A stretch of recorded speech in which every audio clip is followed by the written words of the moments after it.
just looking at this Hobby King version of the M-500 that's installed with the Blade 450 3D mechanics. Blade 450 helicopter. Now, as you can see here, I had to do absolutely no cutting, no nothing. It just slid into place. Bang, bang, bang. Just like that. Like I said, this is the Hobby King version.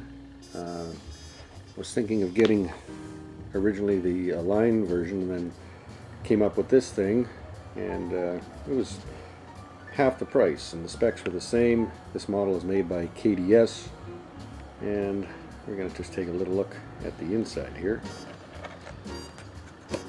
Now, if there's any qualm that I had with this helicopter, the only issue that I had is really it only comes with a couple magnets, 2 on each side, and then 2 holes for support. So I'm gonna have to just get some additional magnets. Canopy, really nice windows. We got a zippy 3000 milliamp 20C LiPo in here, and there's lots of room.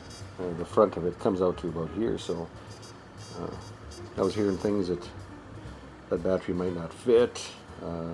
It's got plenty of power.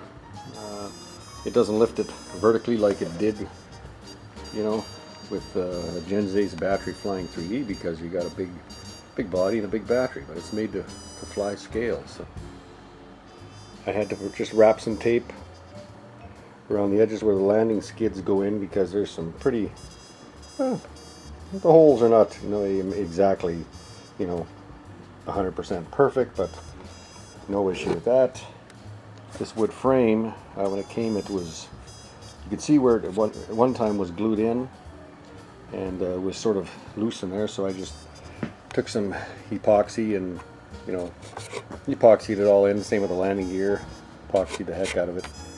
Inside this, the landing gear there comes through the body and attaches into this plate, and you just have to file down the area where the landing gear sort of sticks up through there.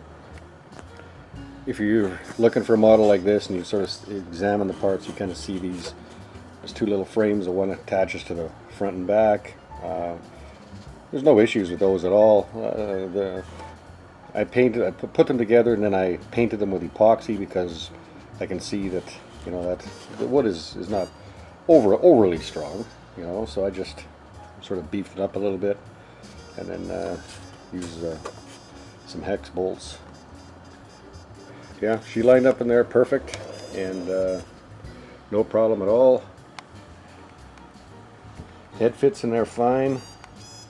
Well, this is just the way the model came, just stock like that, so I didn't have to Dremel out anything or anything like that, so it fit in just absolutely fine, and I have no issues with that. You can get the body out, and well, it takes 5 minutes. Have to use a little bit longer screws here. These are probably maybe, I don't know, 30 millimeters long. They send you screws, but not quite long enough to tighten up on the other side of the rear tail assembly, where they come through right there. And then as far as on top here, I just have a piece of double-sided tape, just because it's sitting on the boom, and away you go, and everything's working. So that's the M500 Hobby King edition. I had them made in flight yesterday, and I didn't put the windows in.